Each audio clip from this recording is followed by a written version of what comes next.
Welcome to another episode of the Married Game Podcast. We are the voice you trust when it comes to lust, and we are who you hire when she lacks desire. With this man, I never feel in danger. Let me introduce you to my boy, Greg Anderson, a badass motherfucking Army Ranger. Dude, thanks for having me. Bro, I'm so amped that you're here. Likewise. I've been thinking about this episode we planned it a couple weeks ago. Yeah. And I know it's just going to be two dudes sitting down, solving a lot of life problems, bonding, talking shit, having fun, but most importantly, putting out a good message for your listeners to grow, become more capable, and just become better men. Our spirits were kindred, I felt like, as soon as we met. And I want you to explain the story of how we met here in the man cave in a second, but I want to just say, I feel obligated to share with men what I know about what I know as a man that's gotten me the results I've gotten in my life, which are fucking awesome. And if I see somebody else who has fucking awesome results in their life, I go, ooh, I want to know more about that guy. And I want to know more about that process that got him the results, so I can take it to these yahoos listening and watching in, and they can literally, through their ears or their eyes, go, I'm now going to make this pivot in my life and become better. And dude, you have got characteristics and skill sets and actions that are so fucking praiseworthy that every man needs to know about, that I cannot wait to fucking dive into them. And that's why I'm excited to have you on the show, so these guys can go, there's another motherfucker who gets a lot of these concepts. Yeah. And I could just tell when I met you, whether it came with relationships, whether it became just we're fighting, violence, MMA, jiu-jitsu, dude shit, I was like, instantly, I just knew we were going to be buds. So I'm stoked to bring you on the show. That is what I loved about walking through that door and meeting you and meeting your Ascend crew, which is now my Ascend crew. Yeah. And just getting to know the men that you share time and space with, because it's exactly what you said. I say on my show very often that leadership is fluid. And that's a concept that gets lost on a lot of guys, because some men, and it's usually due to their own inadequacies or their own ego, they want to be in charge of everything. Mm-hmm. They think they have all the answers. See, the truth is, I know I'm very, very proficient and very good at certain aspects of life. Yeah. And I can help impart that knowledge that I carry onto other people. But there's other aspects of my life that maybe I need to lean on you for, or I need to lean on Newsom for. And like, that's what building tribe and camaraderie really starts to offer. It's like, you help me with my weaknesses and I help you with yours. You lean on my strengths, I lean on your strengths. Yeah. And that's the essence of being a man. Yeah. And that's what men used to do since the beginning of time. Yeah. And now it's been somewhat lost on people. And so like, my mission in life has been to, I would say, particularly over the last 3 or 4 years, is to empower people to help find themselves and live a life that they're passionate about. Yeah. And it's out there and it's available for everybody if you're willing to just lean in and put some effort forth to get that. One of the things when you talk about the life that you want, it's out there, the thing that you can do. As soon as you said that, I was thinking about the 3 or 4 major stories you told me about the setbacks that you went through to get there. And again, it's just one of these characteristics that you exemplify for me is real simple. And for every guy listening to this, even though it's hard, and even though it sucks, and even though I don't know what the result's going to be, I'm still going to make the right decision. Yes. And the major story of that is COVID, lockdown. You were a police officer. You basically told the Seattle PD to go fuck yourself because you didn't want to just listen to what they had to say. Will you tell that story? Because that really puts you kind of on the map on Instagram and social media, where a lot of guys were listening going, okay, wait a second. This badass guy who's been overseas 14 times as a Ranger, very comfortable with violence and all the other stuff, black belt in jiu-jitsu, he did this, and it almost like sturdied us and said, fuck, if he can do that, we can tell people that. Tell us the story, dude. Bro, that was literally the moment that changed the trajectory of the rest of my life. It was May 5th, 2020. And like you already mentioned, this was after 10 years in the military and paramilitary organizations, deploying overseas, another 10 years in law enforcement with some various agencies, working on specialized teams, doing all kinds of different stuff. 2020 hit, and as everybody listening is well aware, there was things that started to happen that were out of alignment with most Americans' moral compass. Yeah. We were starting to be asked to do things and behave in certain ways and follow these rules. And the thing that really bothered me the most was the government started coming at American citizens with a "you do this or else" attitude. Yeah. Well, as you know, when you're a wild animal, you're a defiant man, because that's what we should be as men. Yeah. Like, this country was founded on the spirit of defiance. Yes. You know, when the king says you're going to pay these taxes, and what did the founding fathers say? You know what? Fuck you. Yeah. And fuck just off. saying it feels good. Yeah. Right? Like, this country, the men in this country are supposed to hold a spirit of defiance. And I started seeing a lot of people talking a big game behind closed doors, especially in the world of law enforcement. And I'm not here to cast shade at cops, because I know it's a hard job. I have a lot of friends that are cops still. But the profession let me down in 2020, if I'm being completely honest. A lot of cops in the lunchroom and behind closed doors were shocked at what was happening. People getting arrested for going surfing, people getting arrested for doing nails out of their at-home salon. And we just saw a bunch of egregious things happening, and it was very apparent to me that police officers were being asked to be the enforcement arm for the government, even though police officers as individual men didn't share those values and didn't want to be doing those things. And yeah, it was shocking to me to see a lot of people in the profession starting to enforce orders and take actions that were outside of alignment of their moral code. Because how many times did you hear this when you're watching the videos of people getting arrested at parks? Like, listen, I don't like this any more than you do, but I'm just doing my job. Yeah.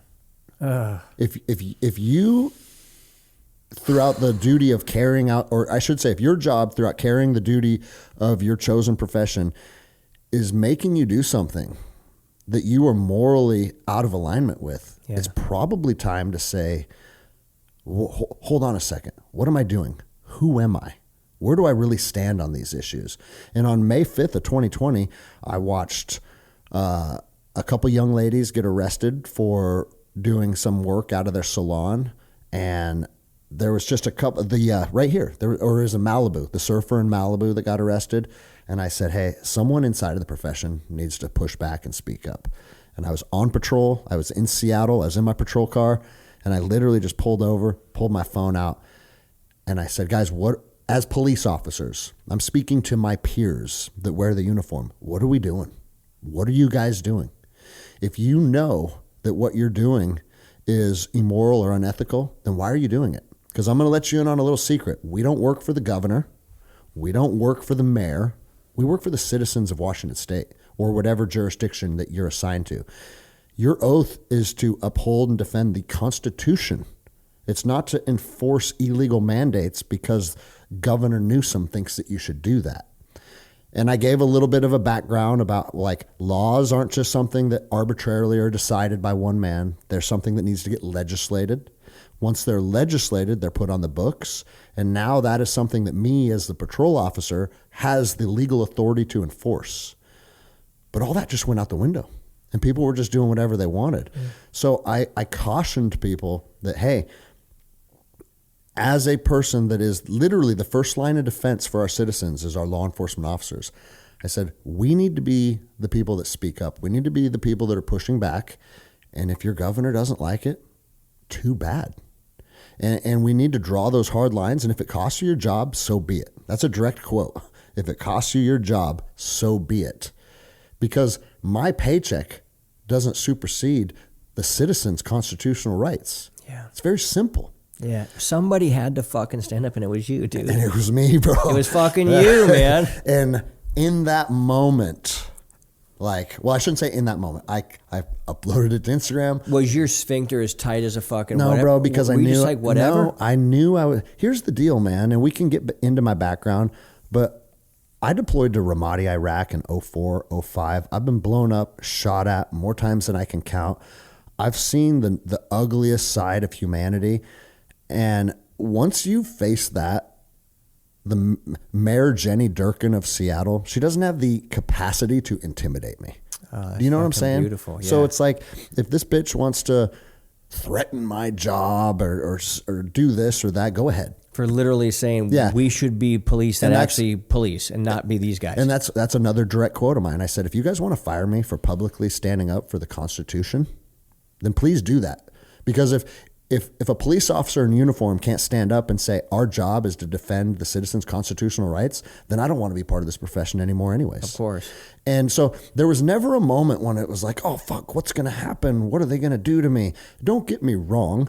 When you have 3 kids at home and 2 houses and like a bunch of bills and life is happening like it is for everybody, there's some uncertainty. Mm-hmm. There are some nerves around that. But you know what I've learned is one of my superpowers is I'm not afraid of the unknown. I think a lot of people are terrified of the unknown. Yeah. And because people are so afraid of the unknown, what do? They stay stuck in something that is familiar but very uncomfortable. Because most men would stay in a state of uncomfortableness if it has an element of familiarity to it, as opposed to stepping into this next phase of life saying, fuck, man, I'm not quite sure what's going to happen. Yeah.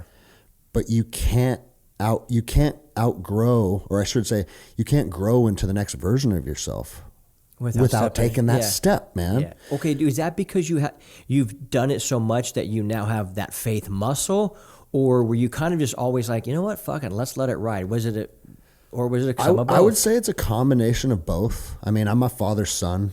My father was a wild animal. Okay. Right? He was a commercial fisherman. I grew up on a boat all over Alaska, and Seattle to Sitka, Alaska is where we went back and forth from. And he wasn't someone that followed rules very well. And he was in the military during the 70s, and then he became a hippie. And just like, I feel his energy. I'm kind of following in his footsteps to a certain degree. But again, the other thing was that, like, I never thought that I would see 30. I thought 30 was a pipe dream. Really? Because of what my job was and how many deployments I was going on. And so once you become comfortable with your own demise, and it sounds kind of gruesome, I'm not trying to like make it sound dark, but once you understand like life is finite, I'm playing this game until I'm not. And between now and then, I'm going to live hard. I'm going to live the way that I want. I'm going to conduct myself in a manner that makes me proud of who I am. Once you come to that conclusion, very few people or circumstances can pull you away from that. I'm going to ask you some deep questions. Please, dude. That's what we're here for. Did you get to a point where you were no longer afraid to die? For sure. Like it for sure. Can you just? I would love. I always tell people this because this comes up. I do a lot of podcasts. I have my own podcast, so these conversations come up fairly regularly. And the way in which I articulate, I'm very careful. I don't say I wasn't afraid to die like I'm some fucking character from a movie or I'm a badass. It's actually not rooted in that at all. What it's rooted in is when your boots on the ground in Iraq and you were doing operations day in and day out and you're seeing people get killed, you're killing people. Like we were getting attacked in Ramadi on a daily basis.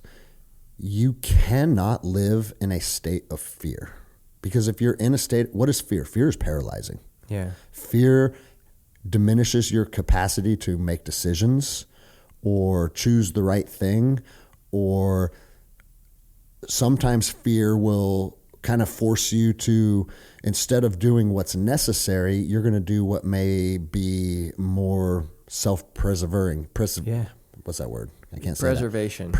More preserving. It's based on self-preservation. So do you? I'm going to interrupt you. As opposed to the mission. Interrupt you. Yes. Do you step and then the fear goes away because you just go, this doesn't serve me? I've been fascinated by this question. That's probably why I interrupt you, because I'm like 17. I want to ask you, but fuck, how do you walk around knowing that it just could be end? Bro, I'll tell you exactly how. How?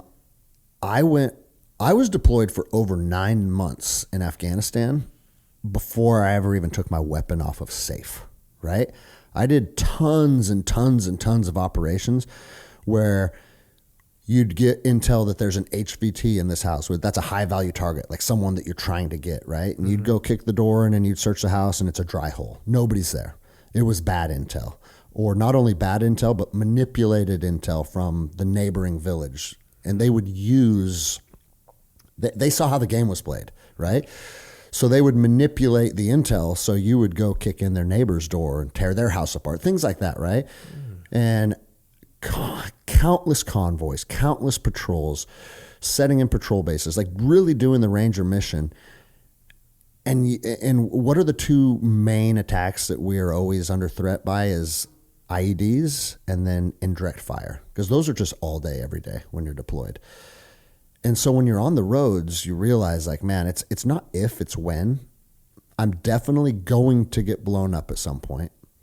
So instead of having fear around it, you know what I told myself to find peace was, I hope if I get ambushed and I get shot or I get blown up, that I'm right on top of the mine and I just get vaporized and I never feel anything. Or like in Ramadi, I used to, because like the threat of sniper fire was ever present in Ramadi. I actually lost a teammate in 2004 who got shot through the throat sitting in a fucking guard position. And I remember thinking like, fuck man, I hope when my day comes, I don't get shot in the throat. I get shot between the eyes, because I want to be turned off like a light switch. I don't want to fucking gargle on the ground while everybody's trying to pack the wound. And it's just this fucking gross, painful, chaotic scene. And I kind of started to come to what I would call peace with the fact that my lights are going to get shut out. And when they do, that's okay. It's over. And I'll tell you what changed all that was having children. Because once you are a parent, you can't be at peace with your lights getting shut out anymore, because it's not about you. And so it's funny, like we're going full circle. Like we could talk about this stuff for the next 10 hours. But I was deployed to Iraq in 2009, and my wife sent me an email. It was actually Yahoo Messenger. I don't even think that's around anymore, right? Oh my God, dude. A Yahoo Messenger picture of her of a positive pregnancy test. And she goes, "We can't do this anymore." Bro, just saying that, I feel it in my heart, because that's truth. You shouldn't be fighting in wars. You shouldn't be fighting in foreign wars on the other side of the earth when you have children back home. And if you're a guy that's doing that, I understand, it's honorable, you're serving, but you're not making the best decisions for your family. And that's the truth. And so in that moment, I realized she was right, and that ended up being my last deployment. And that was the catalyst to move me into law enforcement. I remember reading a Time magazine article 100 million years ago, and it talked about what goes through a man in war, what goes through a man's mind before he dies, or who does he call out for before he dies or when he's afraid. I guess a lot of men call out for their mom. Mm-hmm. I've seen that in movies. The truth is, but it made me fascinated about this. So I've never sat down and talked with you. Yeah. You're the first person. We are scratching an itch I've had for almost fucking 30 years right now. Yeah. And that's what I'm realizing. I am transfixed on what the fuck you're talking about right now. We got to find out about this death thing. So when you're over there and you realize my lights can be out, I can't live in fear. Does eventually the fear just drop off, or do you wake up the next morning and go, okay, I got to work through that again, and does it eventually just go away? We're like, fucking lights out. Bro, it's completely gone. What the fuck, dude? To the point where you're reckless. How is that possible? Because, bro, your nervous system can only take so much. And this is funny, because now looking back on it, it's probably one of the big causes of the PTS and the TBIs and like a lot of the stuff that the veterans are dealing with on the back end of war. But the American warrior is very, very proficient at being all gas and no brakes. And this is why. The American warrior, for most of them, regardless if you're in the Army or the Marine Corps, they have you for 4 years. The majority of their warriors, they have for 4 years. They're not trying to have a balanced approach to help you become a warrior, deal with extreme amounts of violence, and then balance it with your family and your social life and all that stuff. It's all gas, no brakes, and then you ETS, and it's on to the next batch of privates. And and I'm not even saying that with like negative connotations. That's just how our military works, right? Just the system. Okay, whereas like you take like the Japanese samurai, they're a warrior they're immersed in the warrior culture for their whole life. Because they are a samurai for their whole life, it's not like all gas and no brakes. It's the opposite of that. It's very balanced. It's yin and yang.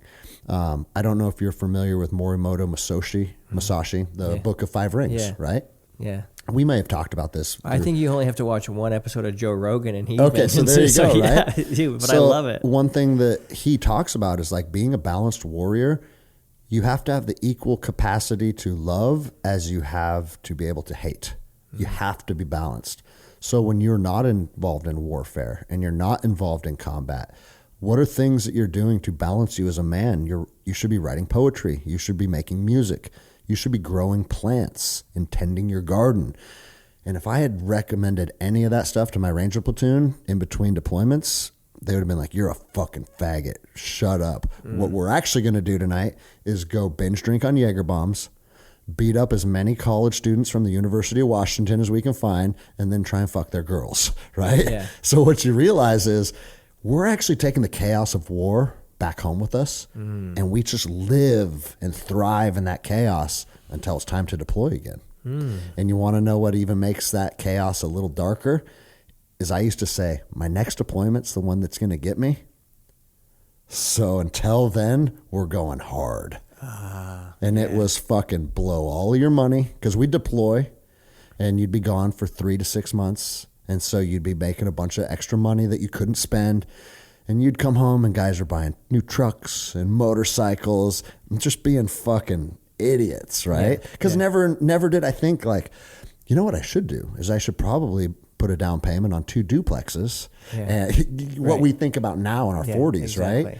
And so it's chaos while you're deployed, and then it's an equal amount of chaos when you're home. And that's the military life.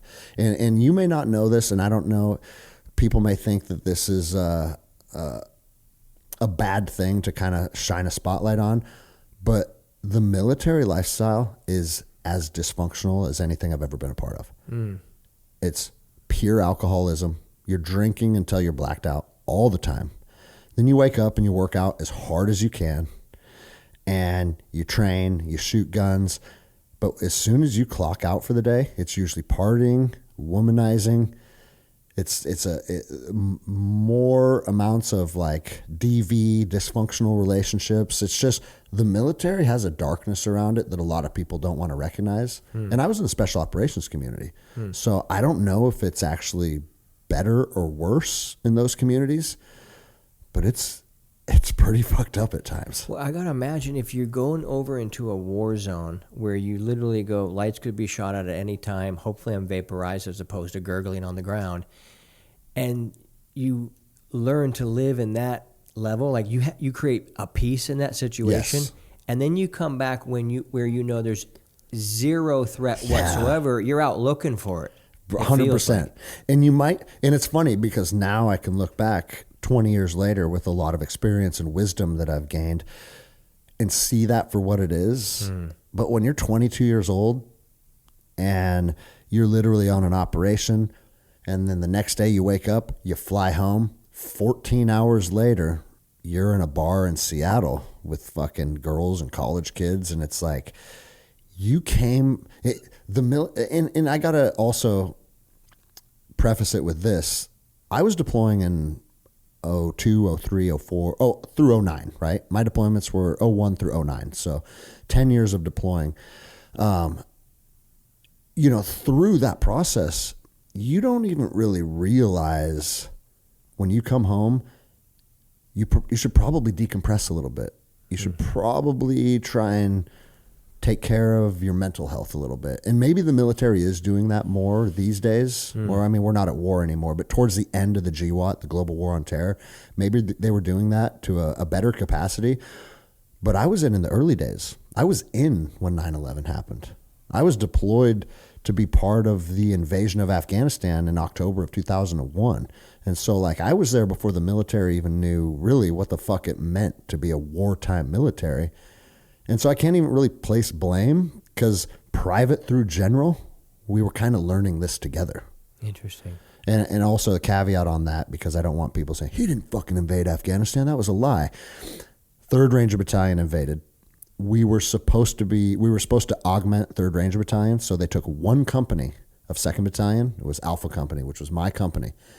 And October 19th, 2001, my 21st birthday, we were supposed to jump in to Afghanistan and seize Objective Rhino to be the footprint of the invasion. And hours before the invasion, our first sergeant came out of the talk and he said, hey, our company's been cut from the mission. So we just sat on the airfield and 3rd Ranger Battalion went and did the combat jump into Afghanistan.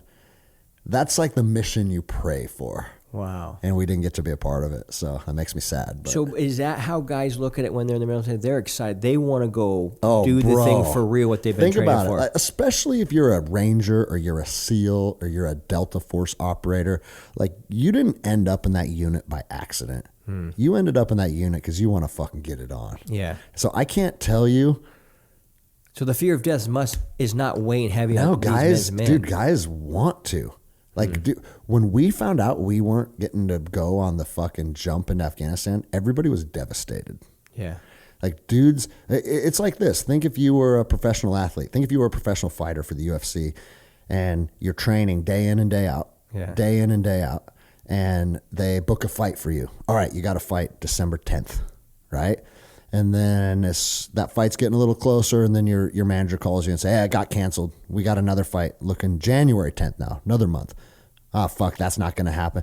And you never get to step into the octagon. What fighter wants that? Yeah, nobody. None of them, dude. Yeah.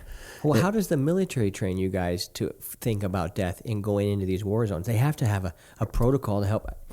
Bro, there was no... Come on, man. Bro, that feels like this is the chief thing a man would have to work through. That's what's so funny is I look back now. I turned 45 this year. I have the leadership and the ability to articulate and speak to young men and really guide and lead them. And don't get me wrong, I worked for some very, very good leaders when it came to like tactical proficiency, decision making, capabilities. I worked for some men that to this day I hold in a very, very high regard. But you never had military leadership be like, hey guys, everyone sit down, take your hats off. Let's build a fire. Let's talk about, like, see, I'm feeling it. I'm feeling my heart because it's truth. Let's talk about what deploying is going to look like. Let's talk about what might happen. Like, let's do some let's close our eyes and do some mental reps of like getting blown up and dealing with chaos and feeling fear, like just mentoring you through the process. But here's why. Like I said, we hadn't been in combat. We hadn't been in sustained combat since Vietnam. Sure, we had Desert Storm, which barely counted. And if you're a Desert Storm vet, that you still wear your hat, sorry for insulting you. But that wasn't a real war. It was like a 96-hour war, right? Then we had elements of combat in Grenada and Panama and Mogadishu, where the Ranger Regiment did get a decently high level amount of sustained combat. But even those operations, a day, a two, maybe a week, we had not experienced something like years and years and years of sustained war since Vietnam. So even our high-ranking leaders and military officials, they didn't really know what this meant. And then the other side of the coin is, man, we thought Afghanistan might be a 6-month war. We're going to go there. We're going to invade. We're going to kill. We're going to take out the Taliban. We're going to find UBL. We're going to fucking assassinate that motherfucker. And then it's done. We had no idea that it would go on for 20 plus years. We'd be involved in Iraq. We'd be involved in Syria. They're wanting to fucking invade Iran. Like it turned into this thing that I don't think anybody ever anticipated. Wow. Except for the guys making all the money selling the ships and bullets and all that stuff. Yeah, except right? fucking Dick Cheney and Halliburton. And right. Well, and that's the other thing that's very important to articulate. And veterans, I'm sorry if this fucking hurts your feelings, but you need to look in the mirror and you need to have that honest conversation with yourself, is that we were being used as pawns for a corrupt government, period. And I'm not saying that to detract from your service, because the truth is you raised your right hand and you said, here I am, send me. And there's honor in that. And when you're 19 years old, what your government is telling you, you believe it, and you have faith in it, and you sign the dotted line, and you go. So we did what we did, right? So you can't have any regrets. You shouldn't have anger around that. But the truth of it is we also have to look back on our service, and we have to acknowledge what it was. I think there was a lot of honor that went into some of the things we did in Afghanistan. But what the fuck were we doing in Iraq? I'm in the streets of Ramadi shooting dudes in their own neighborhood. And dude, one of the ROEs would change every day. So that's rules of engagement for those of you that don't have a military background. The ROEs would be issued every fucking morning, which makes it very easy to consume and palatable for young 19-year-old Lance Corporals. Hey, what I was allowed to do yesterday, I'm not allowed to do today. And then what I'm going to do tomorrow is a new thing. Like it's this constant state of confusion. But you're in somebody's neighborhood on the other side of the world, and they would say like, hey, anyone with a gun, no one in the city is allowed to have a gun today. So if they have a gun, they're dead. We don't care if they show hostile intent. We don't care if they pointed at you. That if there's a gun observed, kill that person on sight. And that's what we would do. And then you think back, dude, you fast forward fucking 20 years. It's like, man, imagine carrying your rifle down the alley between your house and your friend's house, and you get shot by a military that's from 10,000 miles away. You just have to start asking yourself, like, man, what the fuck is the truth? What were we really doing? And I don't hold a lot of regrets or darkness around that situation because I did what I did. And holding yourself accountable to hindsight doesn't really fucking, it doesn't move you forward or progress your life whatsoever. So I try and not allow that to take agency in my head. But I also think, I see a lot of guys that still wear their fucking our generation is now becoming those Vietnam veterans with their campaign hats and all their ribbons. And it's like, dude, it was an interesting experience, but it's in the fucking rearview mirror for me. Yeah. Well, that has been your story. You go to this, you go to the police department, and they do tell you, hey, you got to leave, basically, for that video. Oh, for the video, yeah. And then you had dreams of doing a jiu-jitsu academy, and everything didn't go according to plan, and you had a big epiphany. And I love when I heard you tell this story about when you used to make it all about this thing, and then you switched it and it made it all about another thing and how it really glowed. Will you tell that story? Yeah. And so I got my black belt in 2014. And so I've been into jiu-jitsu for a long time. I was first introduced to jiu-jitsu in the Ranger Regiment. And then it's something that I really pursued throughout a lot of my military time. And then also my time as a law enforcement officer. And in 2014, I got my black belt. In 2015, I actually opened a little jiu-jitsu academy, which is now a fucking juggernaut in the industry. But at the time, it wasn't something that I thought would necessarily be life-changing or that it would take my family to where my family needed to be. But it was more of a hobbyist gym. And I was still a cop at the same time. So that was still part of balancing being a police officer and owning a jiu-jitsu academy. So I didn't get to pour into it to the capacity that I needed to.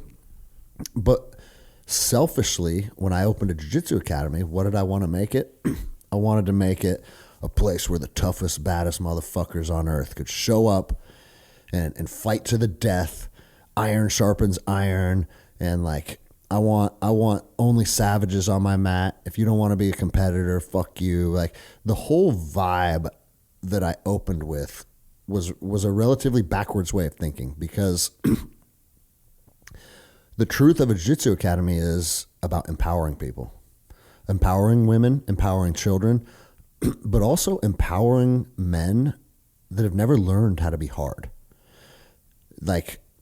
There's half of my jiu-jitsu academy are Boeing employees, because Boeing airplane plant is fairly close to the academy. And a lot of those guys were never athletes when they were kids. They don't know how to work out. They don't know how to eat. And so they show up and they just don't, a certain percentage of people don't understand what the lifestyle entails and what it takes to become a formidable athlete.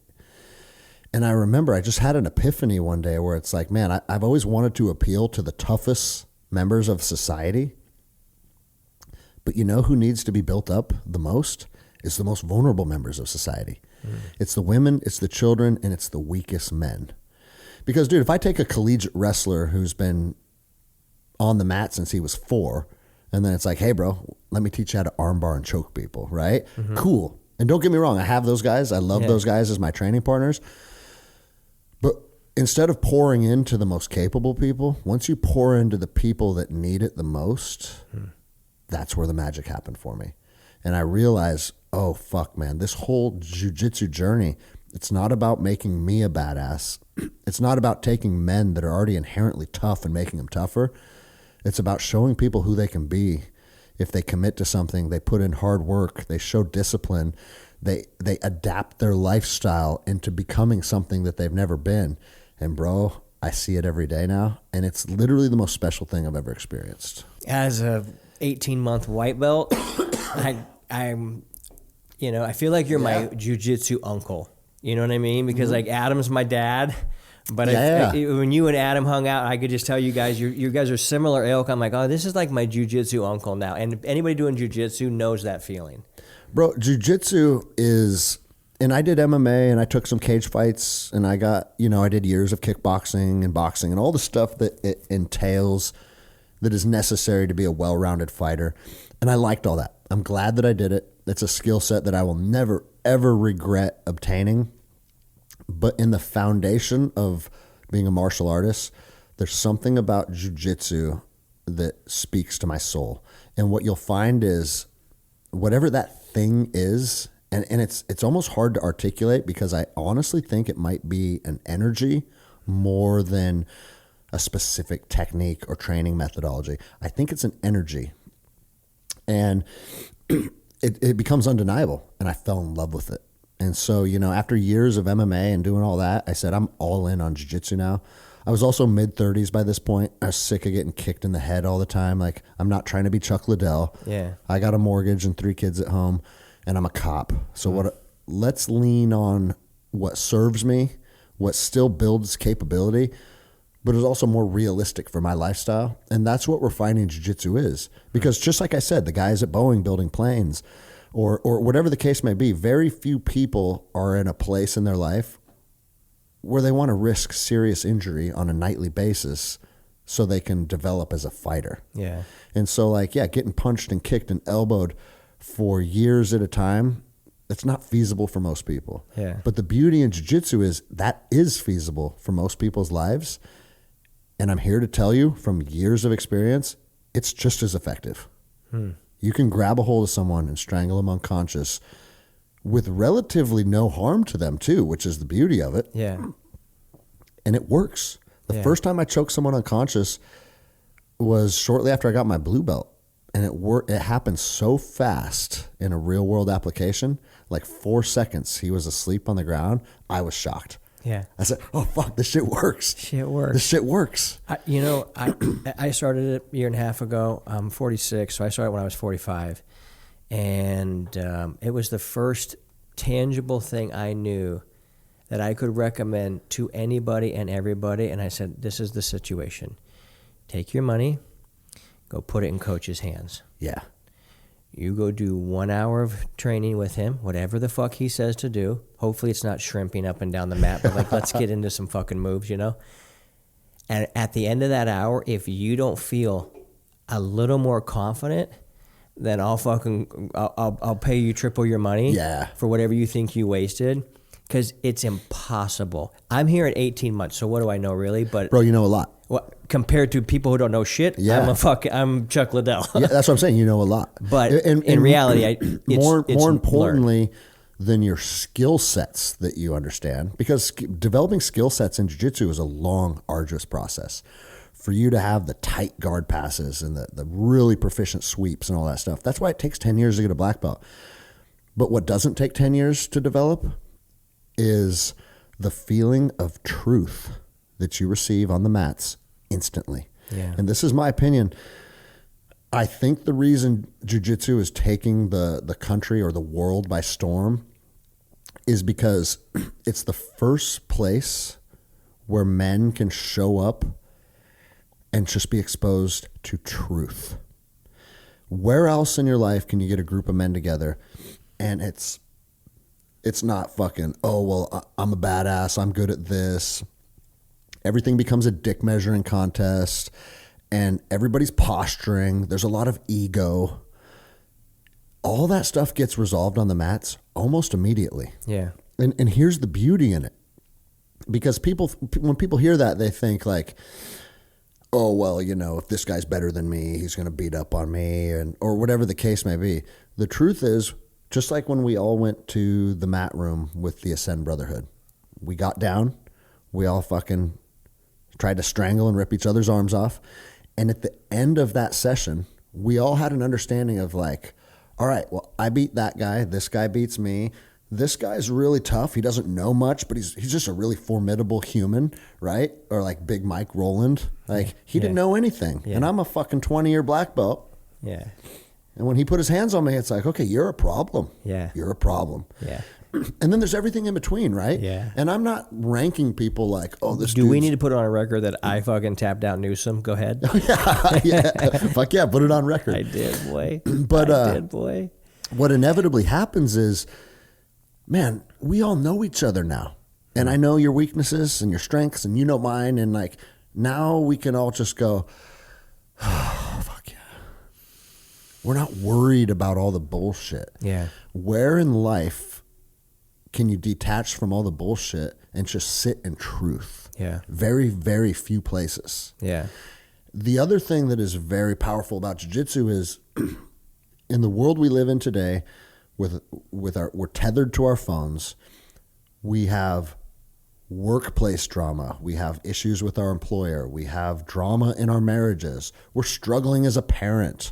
Like my family's fucking caught up on this issue between my mom and my sister. Like it's just lots of bullshit. This starts to compound. Dude, when you step on the mats and you slap and bump with someone, you're not thinking of any of that. Nothing. You shelf all of the bullshit drama of your life, and for the next 7 minutes, I have one problem that's in front of me.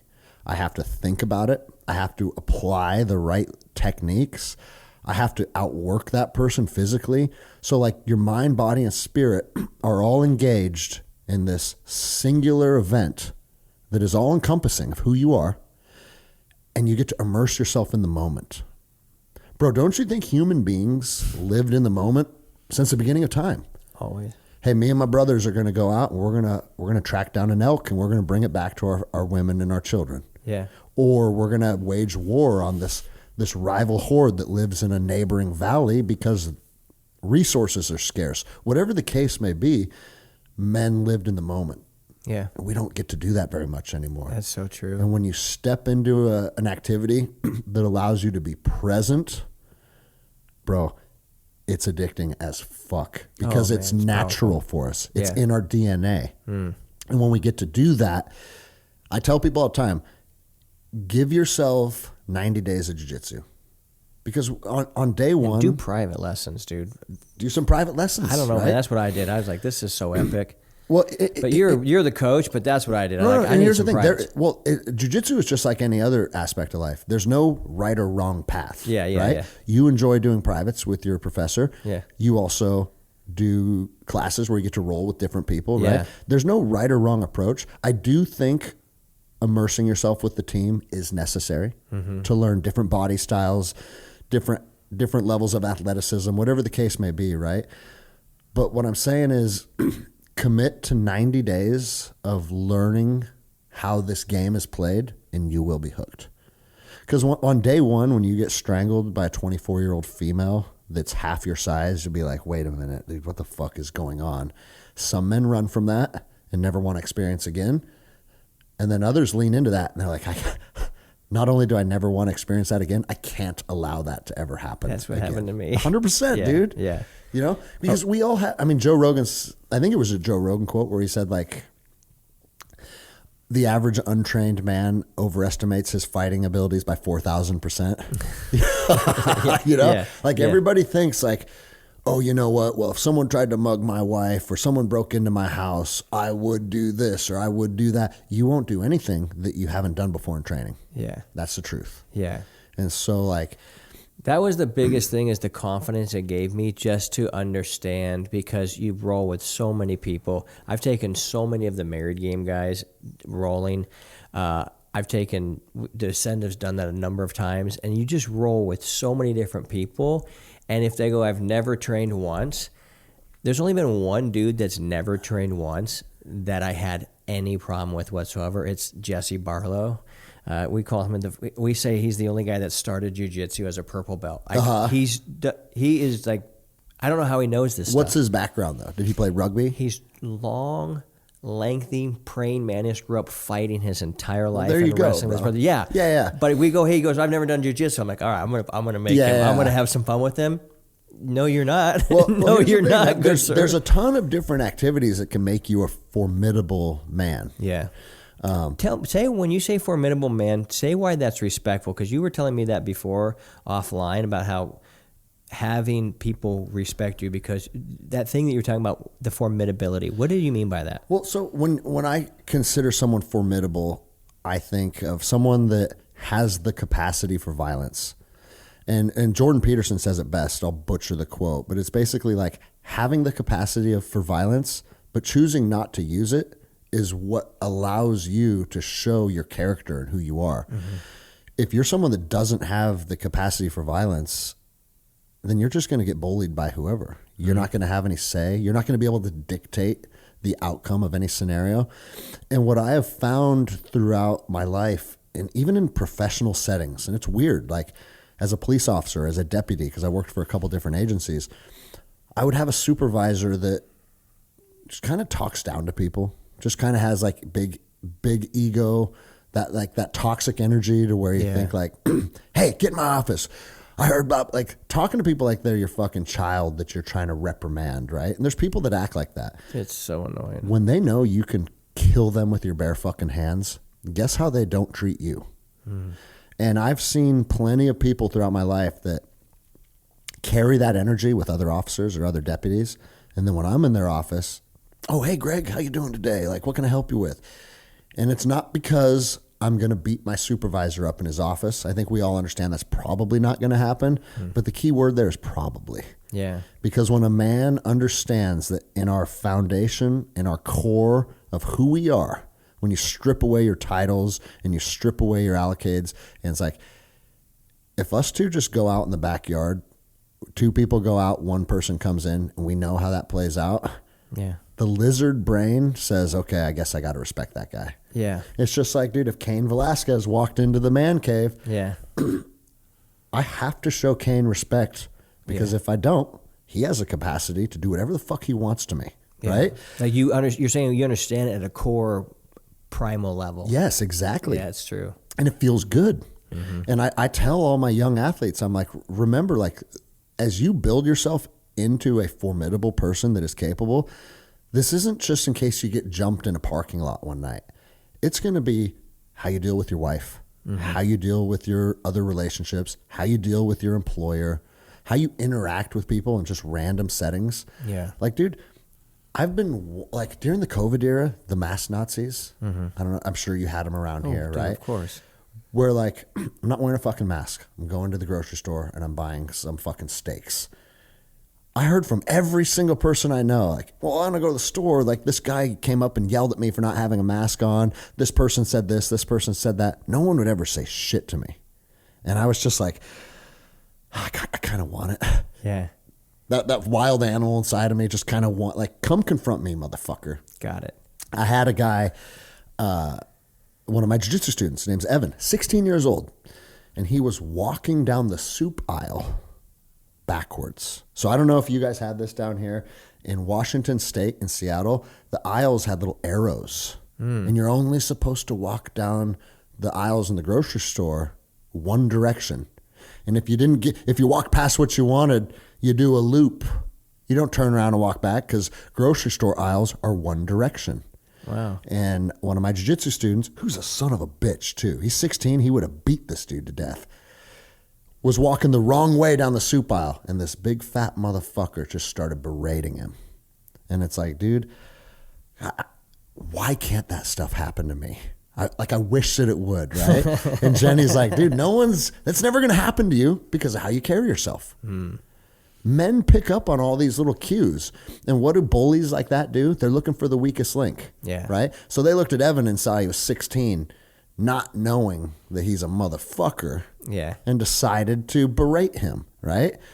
And it's like the cowards in society that are always looking for the weakest link, they will never, ever, ever approach you once you're trained because it's your posture. It's how you carry yourself. It's how you look at people.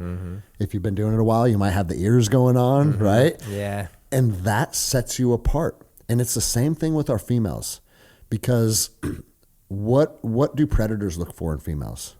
They look for the weakest link. And when they see a woman that exudes confidence and has some power to how she carries herself, they're not going to fuck with that. Yeah. And so I tell people all the time, your jiu-jitsu is not going to save you from an actual physical altercation. It's likely going to save you from the altercation ever transpiring in the first place. I want to go back to that one issue that you mentioned. You said you wanted to make this thing about the baddest asses. You wanted, this is the gym for the iron sharpens iron. And all that sounds like great, but it sounds like you found a higher greatness. Almost like, yeah, that's great. And actually, I'm going to be of more service. This was a struggling gym, and this became a thriving gym. Yes. Gym. And so it wasn't just I feel better about it. No, dude, you're making way more money because of it, and that is a principle I think is so powerful. You know, you deserve because you serve. When you serve, it's you can't not get. It just comes to you. It always works that way. And here's the thing: I am relatively new to really leaning into an entrepreneurial journey, right? Okay. 2020, I left the profession of law enforcement and really government service after 20 years. And so now it's like, okay, I need to figure out how to make money running the business that I had already started and making this become something that is financially viable. Because before that, it was actually almost in the red, like having to borrow money just to keep the lights on. And then you start diving into Alex Hormozi, Andy Frisella, who I ended up becoming friends with through the process, which is kind of bizarre.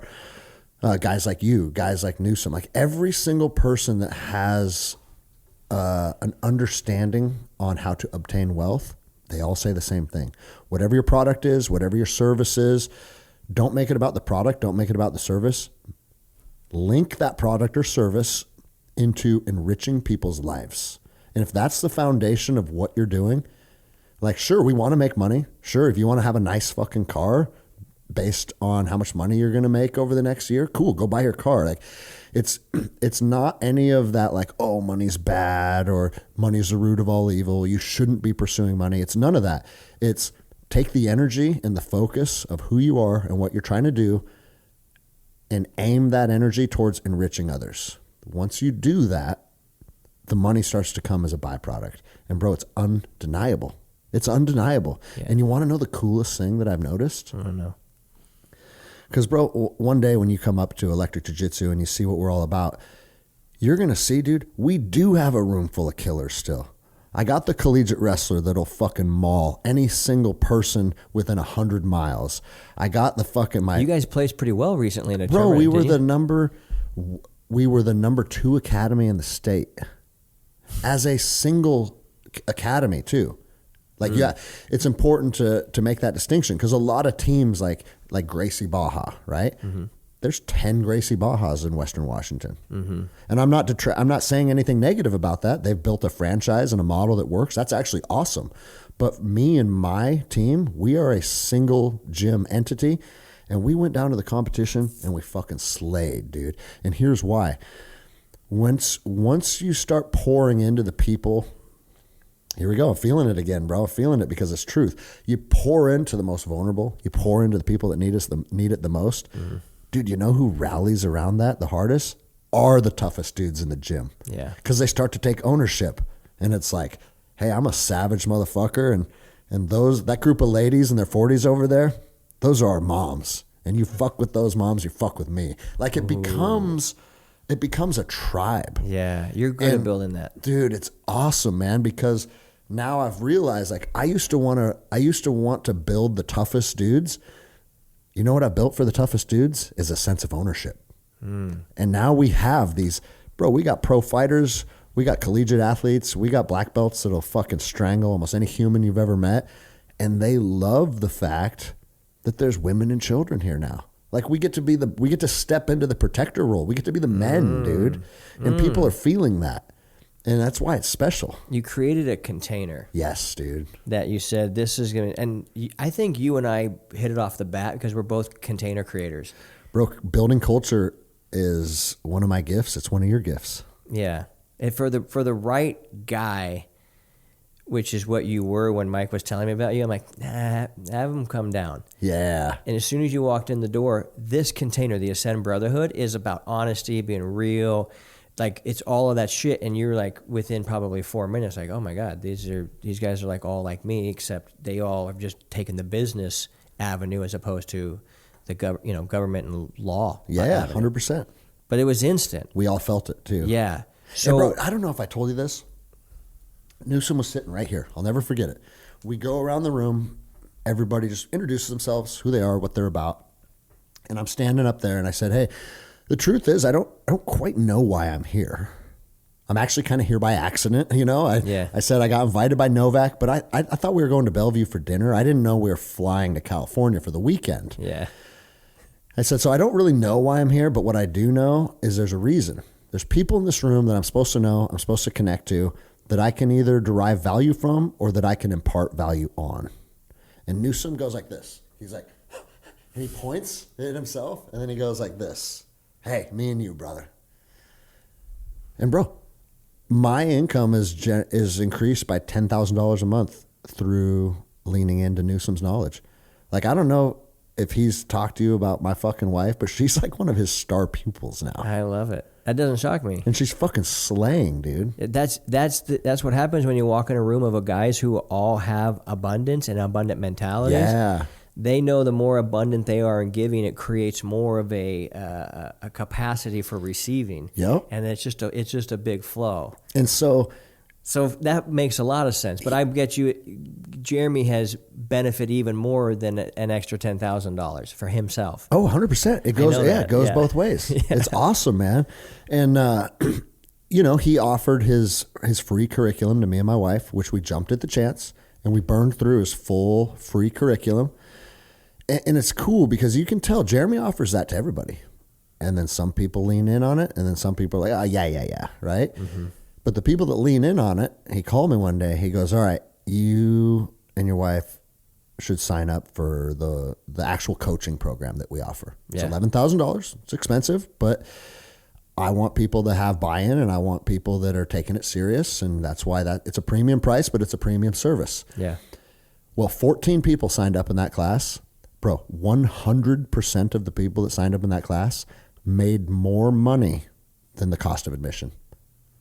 So every single person that showed up made money to attend it. That's sure, right. It's a premium price, but okay. Yeah. Think about that. That's our brother, dude. He's fucking excellent at what he does. Yeah. But that's why creating culture is like, whoa. I love how he says he's running for president in 8 years too. Bro, and he's serious. And he's going to do it. I love it. I said, well, we're all going to be on Air Force One with you, dude. Like fucking Ascend for life. He's like, yes. That a lot has changed in your life since you walked through the doors. Everything's changed, bro. Yeah. And what was that like? Because I respect your opinion, because coming from the special ops and stuff, you understood brotherhood, and it seems like when you came in here, you're like, fuck, this is different. This was definitely not a dick measuring competition. Well, this is how I know it's destiny. And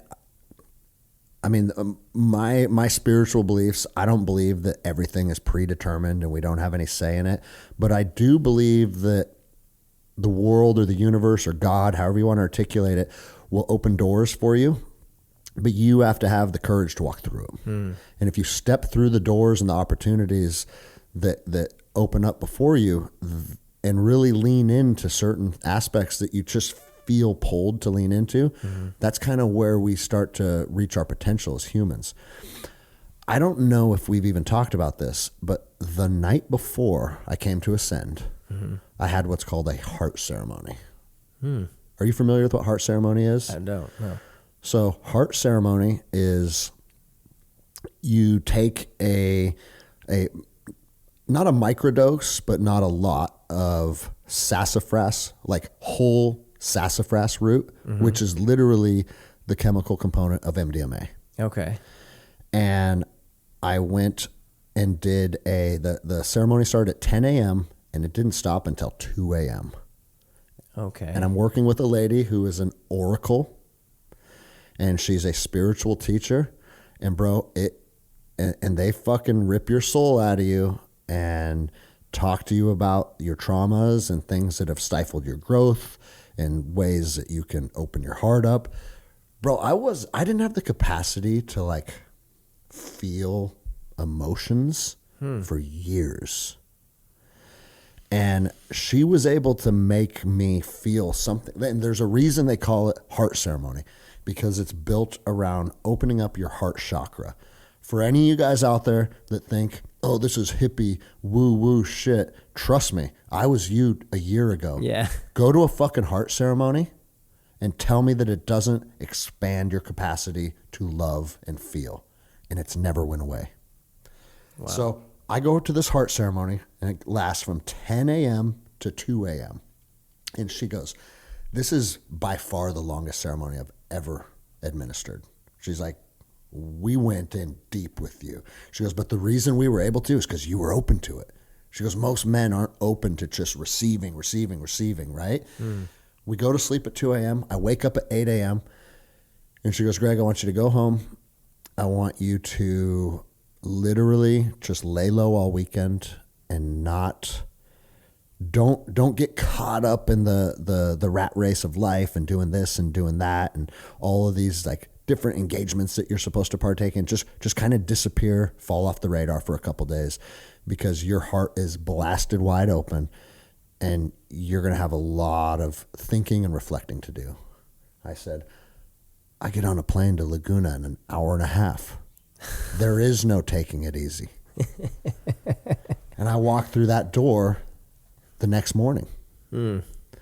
So I had just been through this like life-changing ceremony. Wow. Right before you guys met me, dude. Jeez. And that was supposed to be part of the path, because in order to receive the love from the men in this room, and don't get me wrong, dude, I have a strong network of people. I've been part of high-functioning teams. Like, I've had good relationships. But in order to receive what this room had to offer for me, the timing had to be what it was. Yeah. And, bro, magic happened. Yeah. I don't know if you remember, Newsom, I was sitting right there on the couch. Newsom walked in, and he's like, you're my brother. I feel it, dude. Just instantly. You're my brother. I feel it. Yeah. And he gave me a hug. Men don't hug each other like that. Typically, right? Yeah. No, I get it. So how did he know that I was his brother and that he needed to give me a hug? Yeah. Just fucking weird shit, dude. Well, jiu-jitsu. That's jiu-jitsu, right? Probably gave each other jiu-jitsu hugs. Bro, and then you said, hey, and you know what we're doing today, guys? We're doing jiu-jitsu.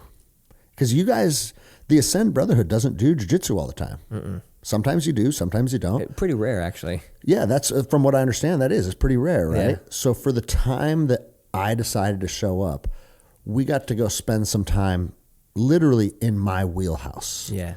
Where I get to show you guys some of the stuff that I'm made of and some of the stuff that I'm good at. Yeah. It just, bro, it all worked out exactly how it was supposed to. You're going to be creating some containers where guys can engage with you, come up to your property, around the bonfire, sleep under the stars, rough each other up a little bit, and learn from you some of these things that you teach. Tell me kind of what your heart behind that is and why you're excited to do stuff like that. Well, I'm a big believer and I'm bought in on it. So like I think it's epic.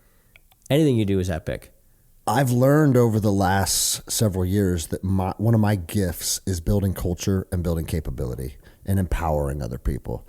Now, I have some skill sets that I'm very good at, and I can help impart my knowledge on people. And, you know, I've really extinguished any imposter syndrome or any self-doubt and realized like, no, man, you developed these skill sets and you developed these leadership capabilities over 20 years of actually doing the thing. and now I'm finding myself at a place where I can impart this on other men and I can help them on their journey. And that doesn't mean that there's any faults with them, or they're like, I can't equally learn some good stuff from them as well. But for the first time ever, I've decided to really lean into my strengths and build programs to help people find theirs. Mm-hmm. And when you can find your strengths as a collective, that's where the magic starts to happen. Yeah. And so been doing it through my Jiu-Jitsu Academy. I've recently launched a men's group called Forge Ferocity, and you'll put the link in the show notes below. Yeah. Say what it is again? Forge Ferocity, right? Forge, Forge. Yes. Ferocity.com. And what that is, it's an online men's group where we sit down and we have discussions just like this. And we're open and we're vulnerable and we talk about our strengths and we talk about our aspirations and our goals. But what I want to start to implement is physical retreats, because Zoom is cool. You can get a lot done through the internet, mm-hmm. but you can't get it all done. You need to share time and energy with each other. And like you said, we're going to build some retreats where it's, an overnight thing where we show up, we do some jiu-jitsu, we do some grappling, we sit in the sauna, we sit in the ice plunge, we go to my property, maybe we do some firearms training for certain groups, maybe we do cold plunge in the river that's out there, and then we're going to build a bonfire, and we're going to bond as men, and we're going to talk about what we're struggling with, and we're going to build each other up. And what I have seen plaguing our community more than almost anything, people want to complain about all these different things, but you know what the number one deficiency in our community is lack of connection. Mm-hmm. If you can show men how to connect to each other, now they can take that skill set home. Mm-hmm. You can literally say, hey, you know what? I'm going to build a bonfire in my backyard and I'm going to invite 4 of my friends over. The phones fucking stay in the house. Let's just talk life. Yeah. Men are starved for that. Yeah. And I know men are starved for that because I used to be a man that was starved for it. Yeah. And once I've built a container, as you put it, to allow men to open up and be who they're supposed to be, bro, the opportunities are endless. Yeah. And it's really cool to see. Bro, I'm excited. I'm excited for you. I'm excited just for the stuff that we get to create together. Everything, man. It's just, it's I can tell when I met you, knowing a little bit about your story beforehand from Novak, and then actually getting to meet you in person, and then what has happened since then is just... Yeah, we're stuck with each other at this point, bro. And I love it. Dude, I'll do too, bro. And tell them where they can go. If you guys go follow him, tell him what your Instagram is so you guys can go follow him and watch his videos there. So yeah, my Instagram is Granderson33, G.R. Anderson 33. And then if this resonates with you and this conversation is something that you think adds value, go check out my podcast, The Endless Endeavor. We drop an episode every Thursday. We've been going for 4 years now. And it's just a lot of stuff around these similar topics, building each other up, becoming strong, becoming capable, and just becoming someone that you like when you look in the mirror. Men need to see and are at a greater advantage when they see other examples of great men. And so it's always been a desire for me on this show to be an example, but also to bring on other examples. And I think, dude, you have done that in so many ways. And I want every one of you guys to follow him on Instagram. Everyone go to forgeferocity.com.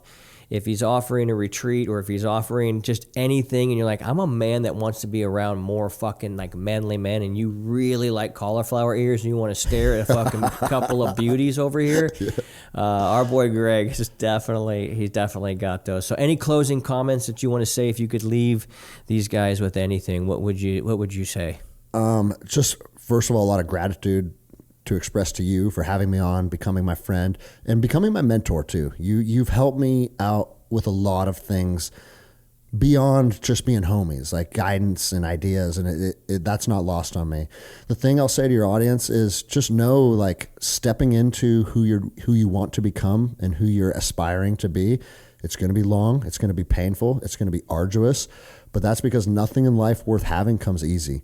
And so the discipline to eat clean, the discipline to show up, the discipline to read and expand your knowledge, and all the things that are a struggle, just know there is no shortcuts to the top. And that's part of the path that we must take as men. And you're as young as you're ever going to be right now. So now's the time to lean in. Becoming a better man is what it's all about holistically. It's not about 3 lines to get her all wet and slipping around on your leather interior couches because she can't wait to fuck you. No, it's about being this man where her heart just flutters and goes, I'm so stoked to be with this guy. So I hope today you received and understood just another man's story, an example, a guy who has done a lot of cool shit. But ultimately what I'm hearing through all of this is he continued to reintroduce and reinvent himself over and over again with the simple trust that it's figure outable and what the fuck do I really want? And I love that he said we come from a spirit of disruption? Defiance, dude. Defiance.